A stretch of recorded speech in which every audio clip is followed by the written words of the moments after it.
it was it was kind of childish from what I saw in the clips and all that. And I was also telling Try about this ignorant fool when the topic about white supremacist groups came about. All this fool said was about them was to stand back and and stand by. I'm like, really? It was just childish, man. I'm telling you. It really was. It really was. And yeah, I know a lot of celebrities were tweeting about the whole debate last night, and you know, I really didn't realize we would get this far gone as a nation, to be honest.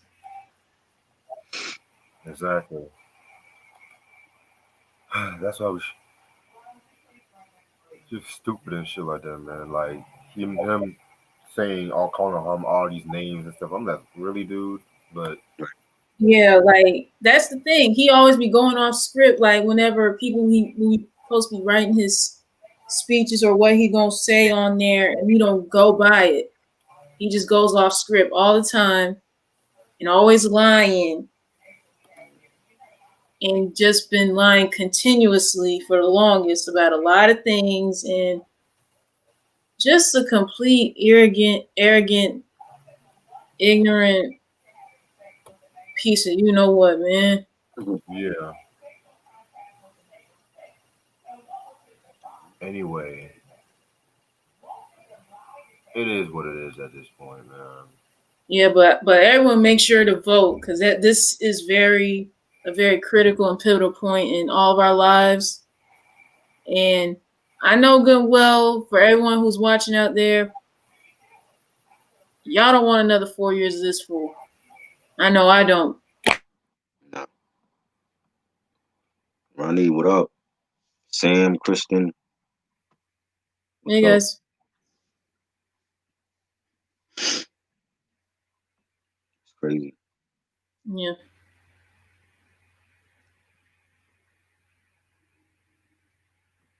Yeah, you gotta go because there's too many things that happen on his watch, including the pandemic. Exactly. And for him to still letting stuff happen, it's ridiculous. Like and I know people let us COVID. He knew about COVID for the longest and knew the severity of it. Right. And because of his ignorance, 200,000 people died. Yep. And that's a shame. Fuck Donald Trump. Yep. Those are the only words to sum this whole thing up. Yeah. Best song out. Oh yeah. You know, YG got a classic song with that. Yep. Timeless song. Oh yeah. And he got two parts. He got one with Nipsey, and then there's a remix with like some other cats on it. Oh, I didn't know he had a remix for that. Yeah, he got a video for both of them. You know, cops tried to shut him down when he was doing the video shoot. Fuck the police too. Yeah. Shit. Yeah. Q, what up? Favorite song from Ice Cube's America's Most Wanted. I'm gonna go with Who's the Mac. Classic.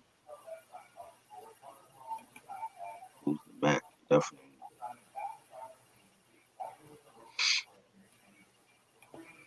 Hey, Try, do you have a copy of an NWA's 100 Miles of Running EP? Nah, I don't got that. Shit, I got America's Most Wanted. I don't got the other stuff from them. Oh, facts. That's what you want to discuss, the EP. Before the year is over, okay. I want to talk about that because I'm planning on getting it sometime. Right. But Ash, I didn't even tell you. So this December, you remember when I talked about Sade's first 4 albums, like the 4 nights of Sade and shit? Yeah. I'm gonna do like the same thing with Tony albums and shit. Oh, okay, Four cool, Nights cool. with Tony. That's gonna be dope. Oh yeah, definitely. Wait, you got their stuff, right? I'm missing Sons of Soul, but I'm gonna get that. Oh, Before you you. need me to get you that one. I can do that. Okay. I'll let you know. Because you already getting a lot of CDs for me, so I'll let you know. All right, But no problem. Yeah, I plan on making sure to take care of the ones that of that list you sent me because I was able to find them and thankfully all those are really inexpensive. okay, bet. Yeah. Appreciate it. Yeah, no problem. Yeah, man. Because I was just like listening to the fucking anniversary song from Sons of Soul. Love the Hey, fucking track. yeah, that's timeless, man. Oh yeah, definitely. Mm. What else is going on in the music? I heard Cruise. Public Oh, Enemy's new album. That shit was hot. that's good. Yeah, it was very dope. I heard Run the Jewels 4. That was pretty solid too. I kind of like that better than 3. Mm-hmm. Yeah, man. I still need to check. You know, Arrested Development dropped a new album, right? Yes, What? I saw the album cover. I didn't hear it though. Yo, it's like all the hip hop legends are dropping albums this past weekend. I'm like, damn. We need that. I did not Paris. know that. Dang. Mm-hmm. And I was planning on talking about their first 2 albums before the year's over too. So Yeah, I know my dad has one of their albums. I have The the one first that one. has Tennessee on it. Yeah, that's the first one. Yeah, yeah, that my dad has that album. Mm-hmm. That's a that's good album. that's my favorite one, man. Yeah. I like that track, Mr. Window. Mm-hmm. Yes, Mr. yes. Window, that was dope. Yeah, I remember they were on In Living Color and they did that. For real. King, what up? Yeah, yeah. For And I real. remember they did that song Revolution for the Malcolm X movie. Love that track. Love that joint. Me too. Okay. And so all y'all, Ash, you're going to be with us for the Dr. Dre review with 2001 this Sunday, right? Yeah, what time will that one be? Sunday. About maybe 10:30 because I get off at 10. Okay, I get off work at 9, but the place I work at we close at 8, so more than likely I'll be able to get off early if anything. Right. I feel you. Christian said, I like the first Arrested Development album. Was fond of this. See, a lot of people was not fond of the second one. Mm-hmm. When I first heard it, believe it or not, I actually did like it, but it was like years ago. So Well, how come a whole lot of people aren't really feeling it? because it was like more militant, it was a bit more forced and shit like that. And the group was going through like a lot of internal turmoil around that time too. Oh, It's a long story with that album. Long story. hmm. Shout out to that YouTuber Todd from the Shadows. He did a review on that album about a month or two ago, a couple months ago and shit. So if y'all know about Todd from the Shadows, look up his shit. He does some good reviews and shit. So yeah, man. I also I also want to talk about 50 Cent's Get Rich or Die Trying and the Massacre too. Yeah, I know you mentioned that a lot too. Yeah, man, because low key, I have a lot to say about the Massacre, but I'm gonna keep my mouth shut on that. Because actually, I'm gonna say it. I'm gonna say it. Like you go through lengths of the story, Ja Rule, for all these love songs, but you do 21 Questions and Candy Shop. I mean, but you know what? I'm gonna read this. I'm gonna keep my mouth shut. Let me keep my mouth shut. Man, I was real young when 21 Questions came out. Yeah. And I remember that video too. Mm-hmm. Loki, Yeah, I only listen to he that. had Megan Good in that video. Yeah, I only like the song because of Nate Dogg. He was asking some stupid ass. It's like the fucking Jadakiss why they'll ask some stupid ass questions and shit like would you eat cake for me? Like, well, nigga, what? Nah. No, I think the question was, would you love me like a fat kid love cake? Right. Like, nigga, sit down. Sit down. Like that movie Baby Boy, like Jodie's mom said, Go in the house. Hold on, I'll right back. Hold on. All right. That was funny. Oh God. What did you guys think of? I thought the Conway album is great. Definitely one of his best since the GOAT album. One of the best albums this year as far as rap. He showed growth on that album, and I love it. The Lemon Joint with Method Man, the all the joints he did joints with Dej Loaf. Even though I don't like Dej Loaf, I like that beat. He's definitely a solid album. Um, Ronnie said, what did y'all think about the Prince Emancipation album? I never heard it. Never heard that album. There's a What couple of album Prince was albums that? in the 2000s I didn't hear. Yeah, I didn't hear That that one. album was long as fuck. Yeah, Really? A 3-disc album, man. yeah. That's when he was dropping like his albums on the internet. Like Crystal Ball was dropped on the internet. Emancipation. Oh wow. But I did a review on that like a year or two ago. It was not a bad album. Right. The first disc is my favorite. The second disc was okay. The third disc was all over the place. Hmm. Mm. But speaking of that, I do need to finish reviewing some of his latter albums though, because I did cop Musicology and the 3121 album. So That one Yeah, was I good. know my mom got musicology. yeah, man. Hold on. What the fuck Yeah, is my cat? West Side dropping on Friday. His new album. Mm. That's gonna be dope. We got two joints with Slick Rick on there. One with I think one with Buster's on there. Mm. And yeah, that's gonna be fun. Definitely looking forward to that one. Alchemist, Derringer, Beat Butcher doing the production. Monty Caesar's on it, Benny, the whole Griselda. That's definitely I'm looking forward to that. That's the major label debut for West Side. You know. Okay. Yeah, that website review is gonna be Friday. Yeah, we're doing a live reaction. I forgot. We're doing a live reaction for that. Yeah, I can't wait till next week, Uh, man. The R. Kelly Hopefully we set. could get West Side on the live. Let's see. Last time we did a Griselda reaction, we had Conway Barber in the live chat. Hopefully we can get West Side or one of them other cats on live stream. So Yeah, that would be dope, bro. yeah, definitely. I'm ready whenever y'all are. All right. What's up, you two? How's everyone doing this lovely afternoon? This your boy Reg in the building. Got my homeboy Try with me. Got my homegirl Ash with me. Oh, That's good.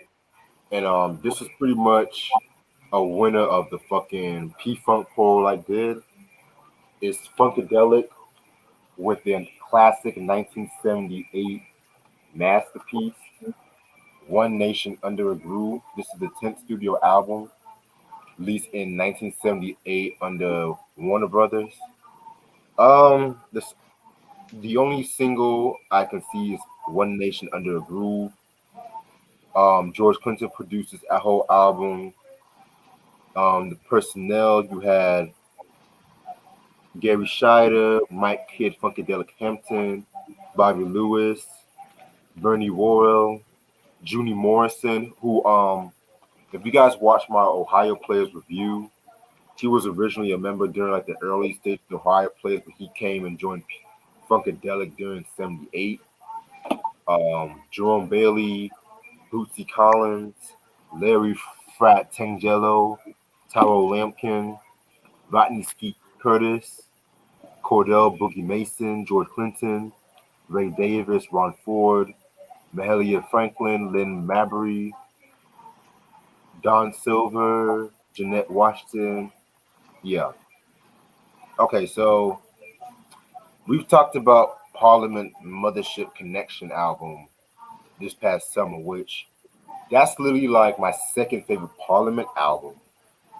Now, when we talking about the Funkadelic, they're like the more rock based and shit like that. And so in the Funkadelic side, they dropped their debut album, the self-titled, in 1970. That same year, they dropped in "Free Your Mind and Your Ass Will Follow." and shit like that. Which that was the first album Bernie Worrell was on when it came to P Funk. But in 1971, they had the fucking Maggot Brain album, which I know a lot of hip hop heads know about the album. It's a classic album. Eddie Hazel pretty much did his fucking thing on that fucking album and stuff like that. Rest in peace to Eddie Hazel, by the way. Um, then also 1972, you had Bootsy Collins and the Horny Horns, and Bootsy and Catfish, joining the P Funk because y'all should know originally they were in James Brown band, but James Brown, he always underpaid his band and shit like that, and he pretty much had Bootsy on the hold and stuff like that, pretty much and shit like that. So if you guys watch Bootsy Collins' Unsung episode, y'all would know why he left and shit like that. So and then that came up with the album American Eats Its Young. 73 they came out with Cosmic Slop, which Gary Scheider did a lot of things on that album and stuff like that. 1974 they had the album Standing on the Verge of Getting It On. Dope title, by the way. Um, they dropped hella albums, man. Like I'm just breathing through what they've been dropping, what they did. 1975, Let's Take to the Stage album, which is a classic album in my opinion. The title track was like a diss track where they were going after James Brown, Sly and the Family Stone, Kool and the Gang, Earth, Wind and Fire, Rufus and Shaka Khan, just making fun of them and shit like that, saying they ain't as funky as them. Um, then you had on the Taylor King Funkadelic, and so between 75 and 78, Parliament was ensuring like mainstream success, and around that time in 78, like I mentioned, Junie Morrison joined the group, and with this album right here, I consider like a mixture of what Parliament did, but still maintain the rock formula with what Funkadelic did and shit too. A lot of fans have considered this like the greatest funk album of all time and shit like that, which, in my opinion, is among like it's up there in my opinion with Mothership Connection, Superfly, the first Rick James album and shit like that, Come Get It and stuff like that. It's a very dope album, very influential album and stuff like that. What's interesting about this album too, it came with a bonus EP, you know, full of like old outtakes and live performances from like the Mac the Brain era and shit like that. So, but I'm only going to talk about like the original 6 songs of this album and whatnot. So, yeah, man, this is the album cover right here. Very trippy, very dope album cover. Like, they've always been into like Afrocentrism and aliens and stuff like that.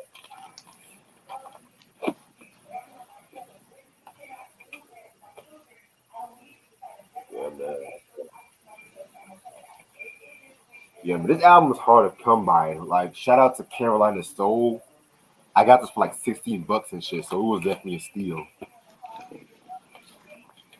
I love the illustration on it too.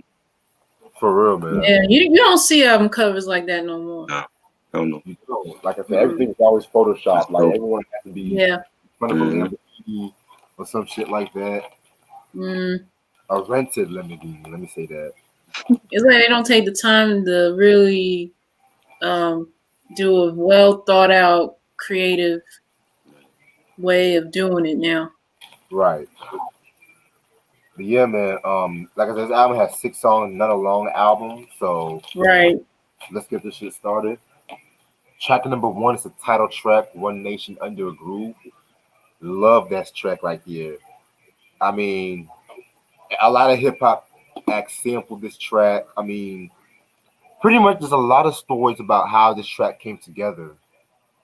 Like, oh damn, I don't even have my notes yet. Give me oh shit.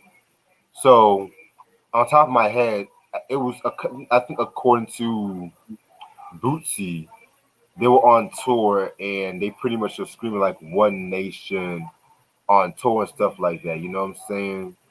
And so George Clinton wrote this track with Gary and Junie, and it was pretty much the first track that Junie did with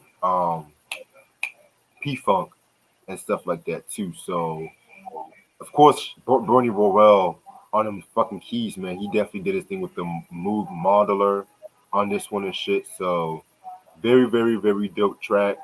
Like it has a lot of quotable like feet don't fail me now. Get on the good foot. I mean, y'all heard that phrase before and shit. So it's it's a funk anthem. It's an R&B classic. I love it. Definitely great way to start the album off. Nice funky track.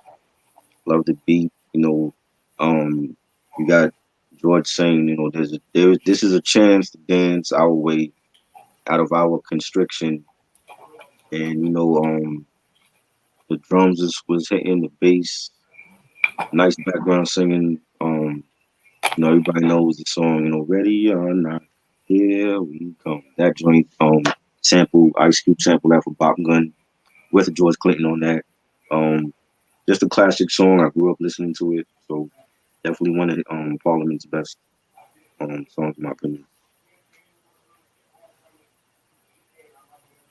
Yeah, One Nation Under a Groove. It's not only a very incredible title for the album itself, but it's also a great song because everything about this song just screams like pure funk at its finest right here.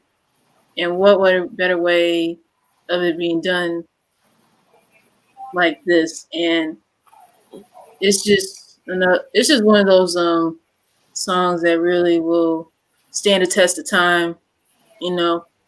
And I know my dad. I'm pretty sure my dad had this on vinyl back in the day because '78.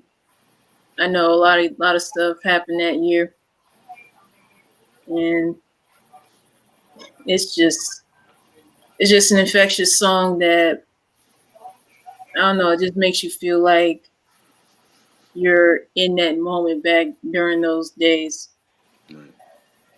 Yeah, I definitely agree with what you're saying, Ash. Because '78 was a dope year for R&B in my opinion, and for funk itself too. Because Yeah. the late, hell, even the late '70s from '75 to '79 to '80 was just like some dope years for the P Funk because they were on fire. They had a fucking Mothership Connection, The Brides of Frankenstein, Bootsy Collins' first four albums, man. Definitely need to talk about those one day and shit like that. Yeah, man. Even Junie Morrison dropped some shit too around that time. Like they were just on a zenith with that shit. You know what I'm saying? So definitely do what you're saying. And which brings us into the next track. Um, Groove Groove Allegiance. Groove Allegiance. Thank you. Yeah, man. Very, very funky yet very subtle track. It has like a very African feel to it and stuff like that. Pleasure, groove allegiance to the funk. It's like a very like slight reggae tone too. So I definitely fuck with this track and stuff. So yeah, man, very, very unique track. Yeah, I definitely love it. Real melodic, real smooth track, bass line, the guitars on it, real funky. You got the Clinton saying take my funk and let it grow, and then we'll funk some more. And you had nice background vocals. It saying pledge your allegiance to the funk, the United Funkadelic, and yeah, I thought it was a good track. Definitely a standout on this album as well. Yeah, Groove Allegiance. It's another favorite of mine besides the title track. It's just something about it. It just had you not only you get the funk feel for it, but you get the African influence, which I feel was heavily conveyed in this song. And it's just I don't know, it's just something about it that just really makes you want to get up and like get your groove on back then, you know? Right. Yeah, I love this fucking track right here, man. Yeah. Then we're gonna get into who says the funk band can't play rock? Love this fucking track. Um, with this track right here, it's pretty much saying how music is universal and there should be like no race barrier when it comes to music and shit. Because there's some people that don't like black rockers and stuff like that. They think like rock should be only for white people and blacks should do like hip hop and R&B. So Funkadelic, Mm. they proved to break that racial boundaries a lot and stuff for that. Because if you listen to the like first those early Funkadelic albums, hell, some might say it had like a very heavy metal feel to it and shit like that. You know what I'm saying? Yeah, Sam. Bad Brains is definitely another dope band. They do like punk reggae and shit like that too. So I definitely like fuck with this track right here. Definitely love it. Real funky. Love the electric guitars and it's a nice blend of funk and rock. And like I think it's kind of like I feel like for black people like you don't hear like if we do listen to rock, I never heard like too many of our people say that they listen to rock. It's always been like a taboo or something. I don't understand that. Because I grew up,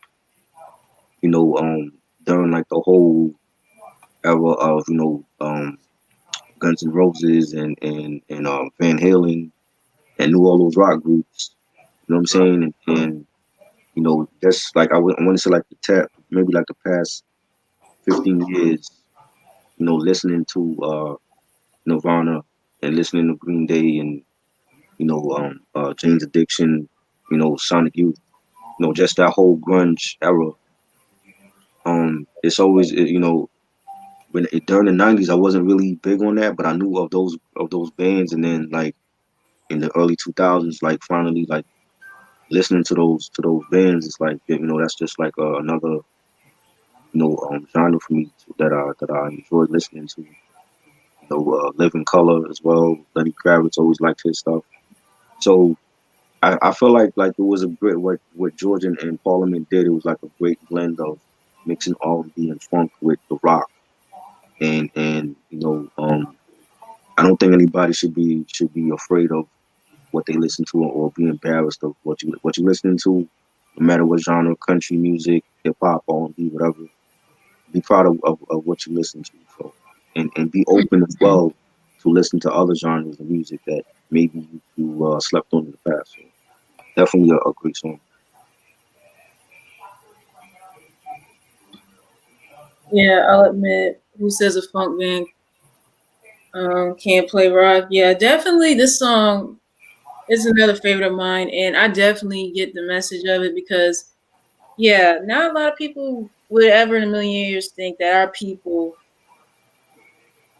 could incorporate funk and rock together or blend it together in a sense. And yeah, that's a little bit disheartening knowing that there are people out here who think that, oh, black people shouldn't be doing rock music. They should just stick with what they know with R&B and hip hop and leave it at that. Like, no, we can do so much more if given the chance to do so. And I know my dad, he listens to a lot of genres of music, not just funk. He also listens to some hip hop, depending on who it is.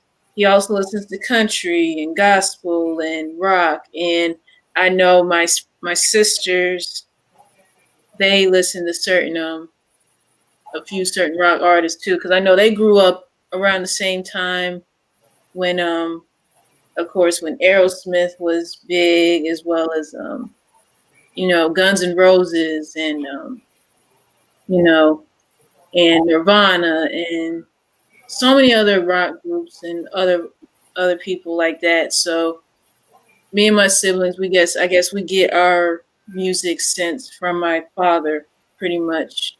Because I don't just listen to just R&B. I also listen to hip hop as well, and I'm trying to get more familiar with certain stuff in that aspect. And I also listen to pop. I listen to down tempo rock or whatever, smooth electronica or whatever you want to call it.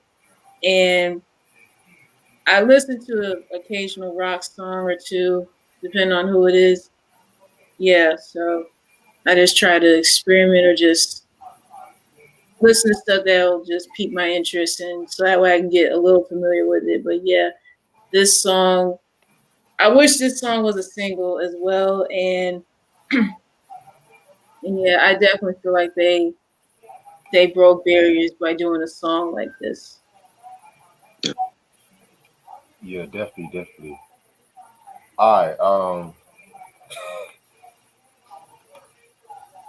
Provincial shit backwash psychosis enema squad, aka doodle chasers. Okay, so you guys remember when we talked about Scarface's "The World Is Yours" Yes. album? Right. We had that one song with Jewel, got that doodle song. This is where it came from. Dude. Yeah, this is like my second favorite song off this album. It's a very weird song. Okay, I'm gonna see if I can get the concept right. They're comparing the world today to shit, like Yeah. toilet shit, basically. And you have like George Clinton doing like the spoken word, like as a reverend and stuff like that. Him saying the world is a toll-free toilet, and everyone's repeating after every line and shit like that. And then you had who I want to say Gary doing the falsetto and shit like that.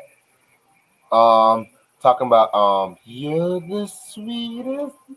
It's like very weird, but it's very unique at the same time. That beat is so ill and shit. Like that beat is so fucking ill. Um, yeah, man. Only George Clinton can write a song like this. Only him.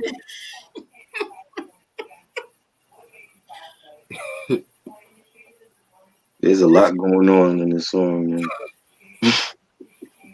I don't even know where to begin. Like the lyrics are just weird. Um, George is saying, stinking futures, shitty memories emerges from the hiney of your head, comes from the doodle chasers, and uh, psychologically speaking, we are in a state of mental diarrhea. The fear of being eaten by a sandwich. He says that later on the song. Fried ice cream is a reality. I don't know what the hell he's talking about on this song. They probably was on drugs when they made it. Yes, fried ice cream now is a reality. I don't know if it was back in '78, but uh, this song is all over the place. I like the beat though. The beat is funky, but I didn't understand what they were saying. You know, maybe like mentally unclogged in your brain, I guess, because he did mention Roto-Rooter or something like that. But yeah, that was a weird song. Okay. Yeah, I'm not gonna say the title because just from like how long it is, or the title just kind of remind me of supercalifragilisticexpialidocious from Mary Poppins. So I'm just gonna say Doodle Chasers for the sake. For the sake. Okay. This was such a very interesting song I heard earlier. Oh my god. Because my initial thought was, what the F are they talking about? Because it was just, yep, pretty much George preaching to everybody, and everybody, I guess, in the congregation agreeing by repeating what he was saying, and then I don't know, just like some weird stuff that I never even imagined or let alone could possibly comprehend. I'm not sure if they did back in '78. Who knows?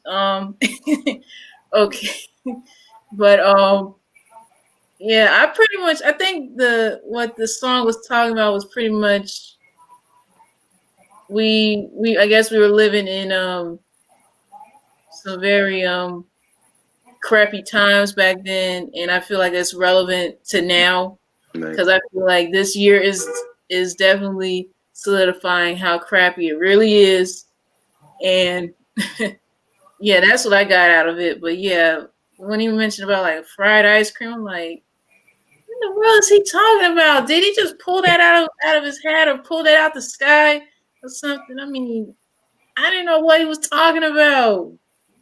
For real. After this whole year, we could definitely use like a mental Yeah, drainage yeah, with everything that's been going on this oh whole yeah, pandemic and Trump and all that. We yeah. definitely need a plumber to unclog our heads with all this shit. Unclog our minds from the Yeah. BS. Hmm. Yeah. Yeah.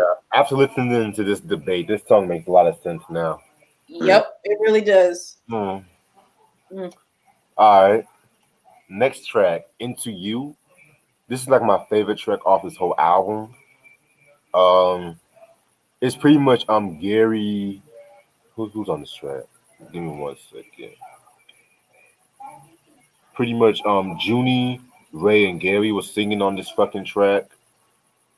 Pretty much for this song, it's talking about how one is not allowed to like fall in love because he's scared like what might happen and stuff like that. And so pretty much you just gotta go all in when it comes to this track right here and stuff like go all in for love no matter what would happen. Um my favorite part, I always love the melody.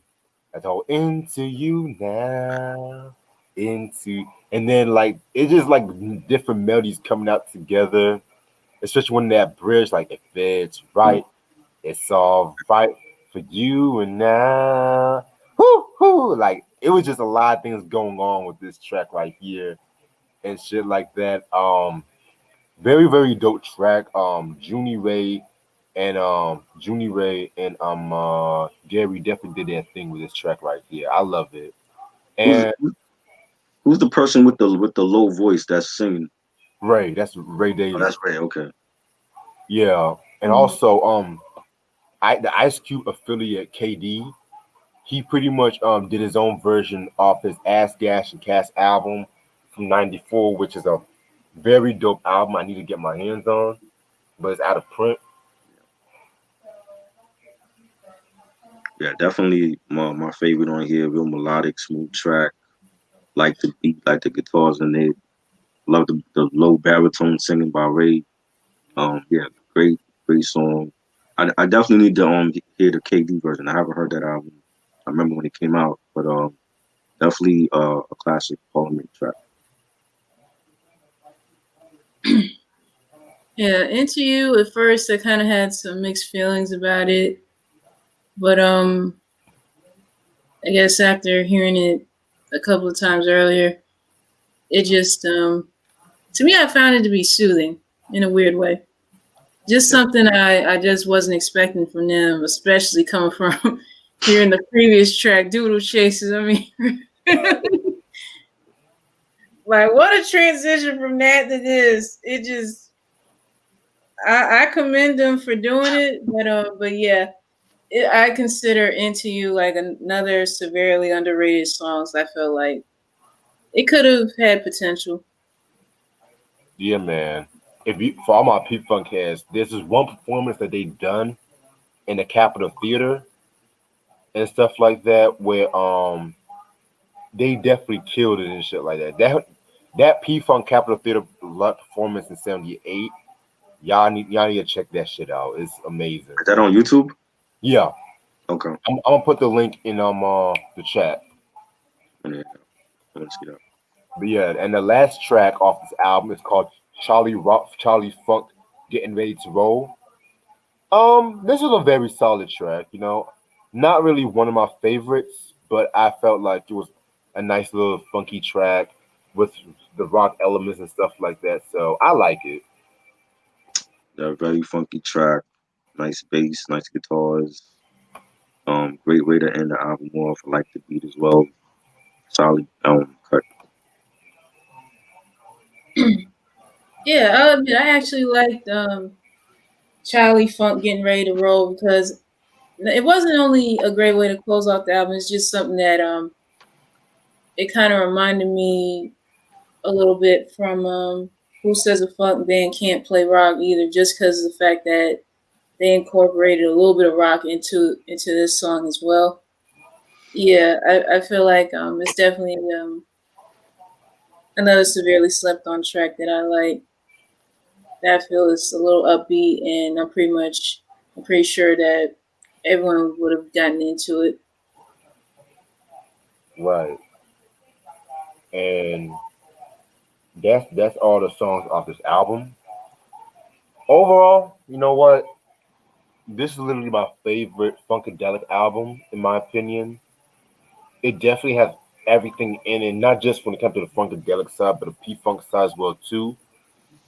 Like they were just on us. I felt like Junie Morrison's inclusion in this group set the bar up high and stuff like that. And if you guys are really interested in listening to like a lot of Junie Morrison stuff, check out those early Ohio Players albums on Westbound and stuff like that. So a lot of hip hop pretty much sampled from this album and stuff like that. Also, check out the Red Hot Chili Peppers performance on the VMAs where George Clinton performed One Nation Under a Groove after performing Give It Away. Y'all won't regret it. Yeah. If there was a rating I could give more than 5 mics, I would. So I'm gonna stick with the 5 mics and shit. Definitely a classic album. I love the instrumentation by the Parliament and the funky singing. George Clinton being weird as hell and out of his mind on certain songs. Um, Very nice grooves on Into You and One Nation Under a Groove. Groove Legions. I love the album. I think it's great. The artwork is great. Everything that they stood for during that time was definitely needed. For music, and he's a legend. So Hall of Famer, classic album. Yeah, for a very short album, I'll admit this is definitely very good. I feel like this album had great songs overall. I feel like it could have had at least two more possible singles following up to the title track "One Nation Under a Groove." It's just everything about it was just so different because you get P Funk and you get Funkadelic because you get the best of both worlds pretty much, and of course it's just something a lot of people wouldn't really expect back in '78, especially with certain songs that incorporated a rock element into it as well. And I'll rate this 5 out of 5. Yeah, man. Yeah. And for this album, it's pretty hard to come by. I want to say it's out of print, but I could be wrong and stuff like that. So just be on the lookout for it because I know they re-released it a couple of times too. So other than that, I'm gonna stay on the air for about 13 more minutes because I'm still watching my grandma right now. So what's on everyone's mind right now? I want to talk about anything, music, TV, anything going on. Right.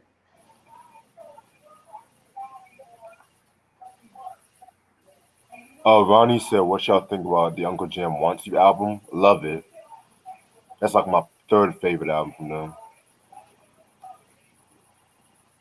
Never heard of it. That album has not just knee deep and shit like that. So one day I'll talk about that one day.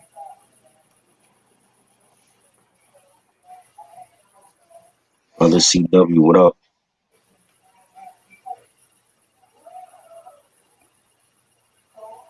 Sly Stone, he said JB, Godfather of Soul, and then Sly Stone came along and changed black music with the album Standing Right.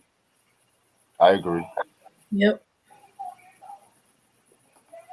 Yeah, man.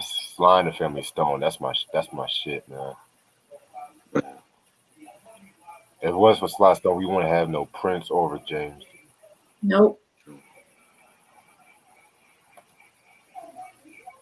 Speaking of that, I'm still working on that fucking beef video, man. I was so fucking. I fell asleep doing that shit. Better discography, Funkadelic or Ohio player? That's a hard ass question. Damn. I'm gonna go with Funkadelic. Even though I love me some Ohio players.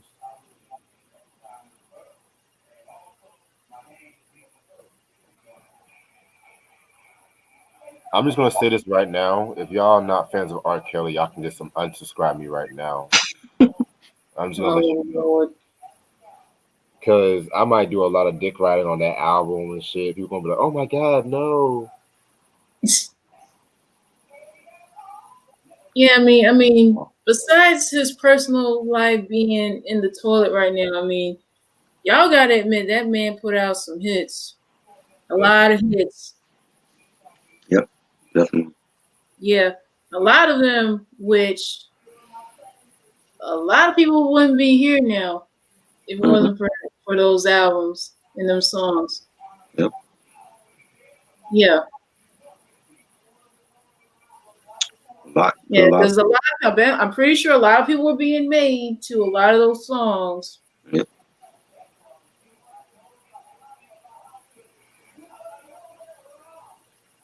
He's a legend. I mean, despite what he's done, Yeah, despite all the terrible things that man's done personally, yeah. His music is great. Yeah. Exactly. Yeah. Y'all. I mean, he's a human. He made a lot of mistakes. I mean, that happens to all of us. So, you gotta live and learn. A lot of them, you definitely gotta pay a price for it. Exactly. Yeah. So Jaguar White is going after Mary J. Blige. What? Why? Saying she's a lesbian and saying she's hateful. At this point, I just feel like Jaguar. It's like every day is happening. She's calling out people and like, I just feel like enough already. Like you did it once or twice. Now it's like it's becoming an everyday thing, and it's like, well, when is she gonna drop new music? Everybody else is dropping music. When is she gonna drop something? Mary's on Power Book 2 and shit. Right. You know what I'm saying? It's like you're attacking Mary, you're Leave attacking her Talib Kweli, the Roots, everybody. She's going at just about the whole neo soul community, but they all dropping shit. When the last time Jaguar dropped the album? You know what I'm saying? It's like it's becoming like redundant now, and it's not like she's going to the cops and pressing charges on Common for allegedly raping her or whatever, or sexually harassing her or whatever. But it's like you're attacking people for no reason. For no reason. I don't understand that. So I don't even watch what she's saying anymore. You know, she wants attention. That's not the way to get it. You know what I'm saying? Like there's many. If she's so talented, she should be dropping EPs or singles right now. Like why going at people that's already established and I don't get it.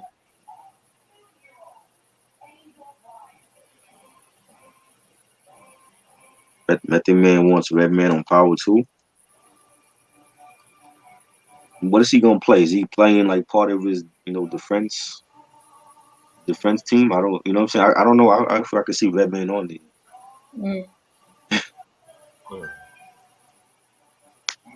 Shit. Oh wow, I know. Since me and Reg,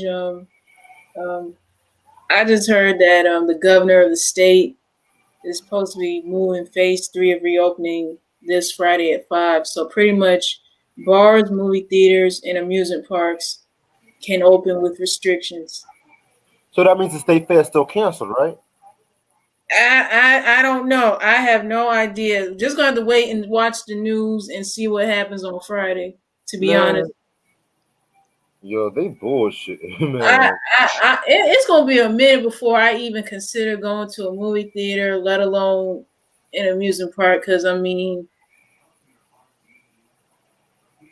like, you can't really control those types of places like that, not unless you have a limit of how many people can be there.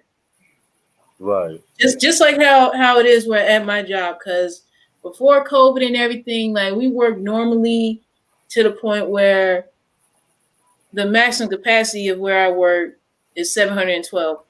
And because of COVID, we had to decrease that like 30%. So the maximum capacity for people coming up where I work is 248. I mean 240. That's wild. Yeah.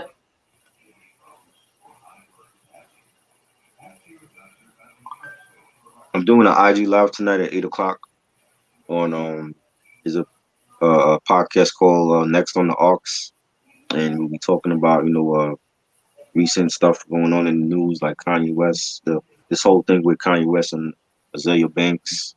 Oh God. What We is talk it? about something. Well, Azalea Banks put on Twitter about she wants Kanye West to pay her back because she allegedly like designed some Yeezys or something like that, and when Kanye made that rant about how artists need to own their masters, and he's giving back his masters to his good music artists. So Azalea Banks, put on Twitter, well, you need to pay me for what I've done for you and stuff like that. And so we talk about that and the new ASAP Ferg album. I don't like 3 tracks, I didn't care for it, but that's a whole different story. Wu Tang, the whole Rolling Stones album list and Wu Tang. I think they had like Cuban Link at number 400, some crazy shit like that. And Raekwon made a post about being celebrated in Rolling Stone magazine, and just other things we'll be covering. So if you're on IG, go to Next on the Aux at 8 p.m. So I'll be on there with them, just discussing stuff, and they'll be asking me some stuff too. So I think the Rolling Stone list, people shouldn't care about that. You know what I'm saying? That this is like every year when Double XL come out with the freshman list and on the cover, and people go crazy about it and who they left off. I'm like, it's irrelevant to me. Like Rolling Stone, those publications, Spin Magazine, Billboard, like they never was for the culture. You know what I'm saying? Like those are not magazines that I rushed out at the newsstand to buy because I knew they wasn't for the culture, even back then.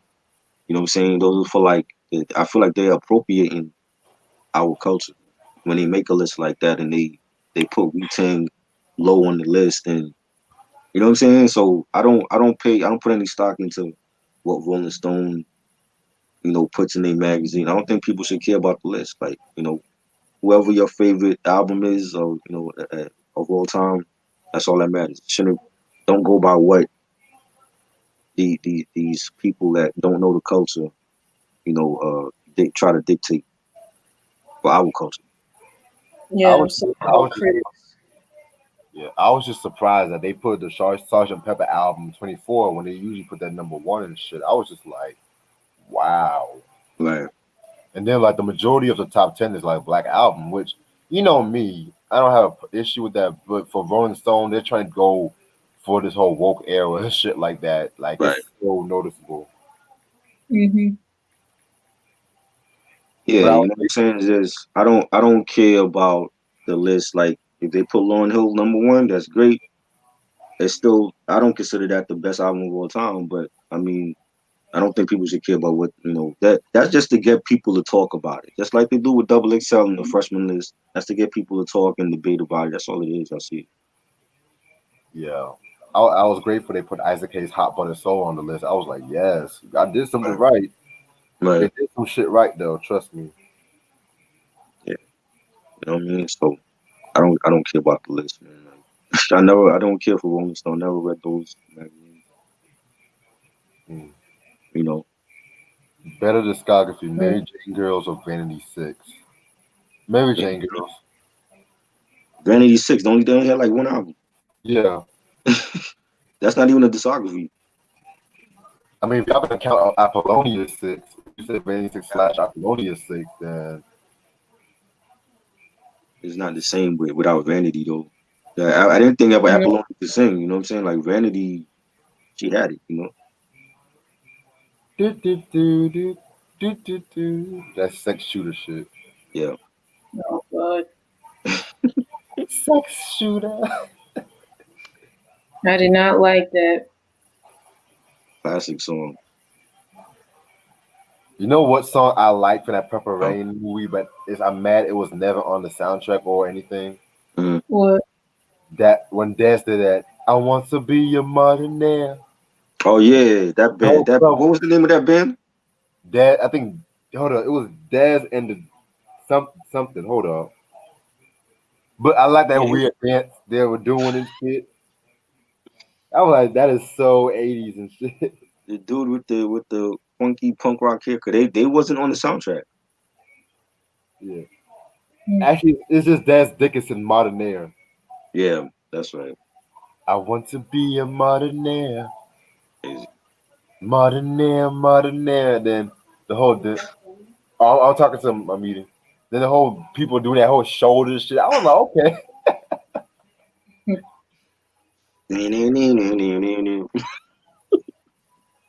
where Funny. is my lover? Yo, they got like about 5 seconds in that movie. That was it. But mind you, they had the whole club jumping and shit. The Right. Tom didn't do it.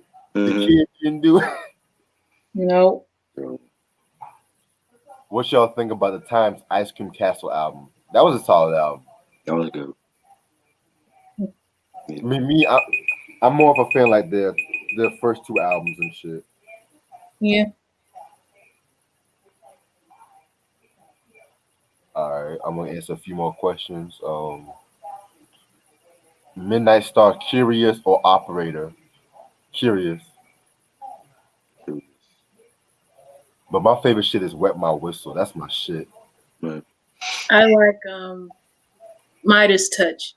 Ooh, that one, and of course Slow Jam. Right. Oh yeah. Yeah, that whole No Parking on the album, that '83 album, was fucking classic. I don't care what no one says. Yeah. Very funky and shit. Oh, LSG made a version of that. Yeah, Okay. that's on the first LSG album. Yeah, yeah, yeah. LSG made their Ooh, version of Curious. I think Busta Rhymes and MC Light is on that. Yeah, okay. they are. They are. Yeah, they have a video for that. I always prefer the LSG over TGT to keep it above. Oh God, yes, all day. Yeah, yeah. I'm. Yeah, you ain't wrong about that. Y'all know I never liked Tank. Never. I don't care How for him. come? He said what? I said, how come? He wants too fucking much. You Please, oh girl. ain't like Please Don't Go. You said what? You did not like Please Don't I Go. never liked that song, even when it used to come on BT. Never liked it. I mean, acting wise, he's an all right actor, but Actor, he can act. What he's been? What he's been in? I didn't see nothing with him. What? He was in he was in that New Edition movie. yeah, he was Gerald Busby. Mm-hmm. Oh, okay. I forgot all about that. That's right. Yeah. So I might watch that tonight. Shit. Hmm. Who did Slow Jam better, Midnight Star or Usher Monica? Ooh. Ooh, that's a tough Yeah, that's one. hard. That's hard, man. Because Usher Monica, actually, that was not a bad. Yeah, they did a good job with that. I'm gonna go with Midnight Star, but I preferred Usher Monica's version of Let's Straighten It Out though. Now that would be a verse. I don't give a fuck. Mm. Y'all notice how Swizz has been quiet about the next versus battle and shit since the whole Jam debacle. Good. Right. You Good. should not have said that at all. That's good. Take your time with the battles. Don't give us no Yeah. crap mismatch. Right. Mm. Let me see what other people said in the chat. Someone said a dope question. Isley Brothers or Zap? Mm.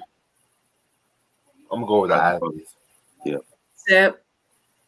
Ooh, okay. Okay. Yeah, man. If only Zap had a few more albums they could have dropped and shit like that, man, they would have been up there. But I mean, they're still up there and shit like that. But I feel Yeah, like people are their success should have been a lot further than what it was. right. Shit. Let's see. Evelyn Champagne King, Shame or Love Come Down? Love Come Down. Shame. Yeah.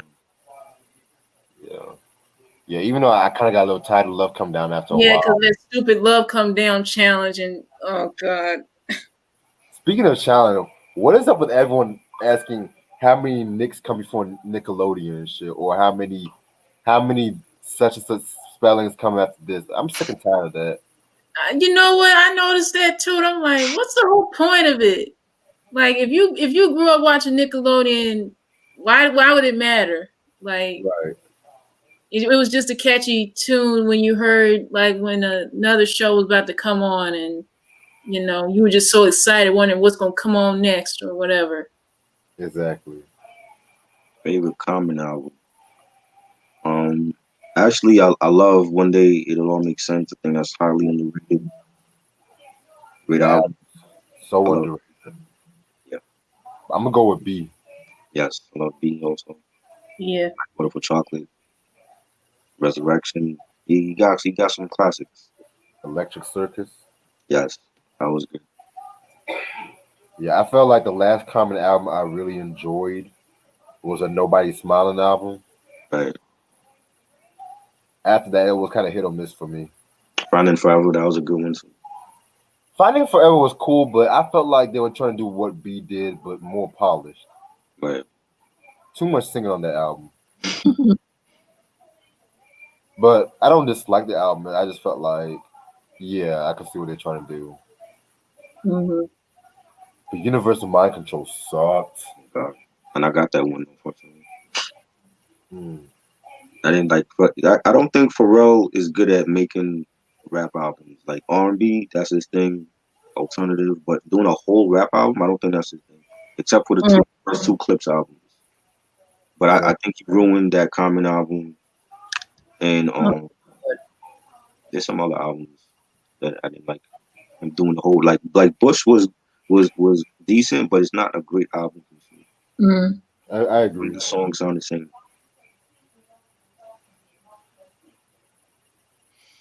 Shit. I'm gonna answer this one more question. Good Life or Can't Tell Me Nothing from Kanye West. Can't Tell Me Nothing. Yeah, love that song.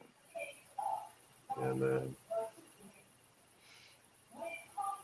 Alright, I'm gonna end it off for the fucking night and for the fucking day and shit like that so I can watch my grandma. But this was pretty fun as usual. Yeah, This is a Funkadelic, One Nation Under a Groove. Very dope review and shit like that.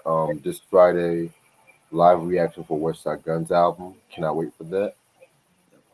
As usual, thank y'all so much for watching and stuff like that. Make sure y'all click subscribe, share the video, like, and do whatever. It's your boy Reg here. Hope y'all have a good night. Peace. peace. Peace.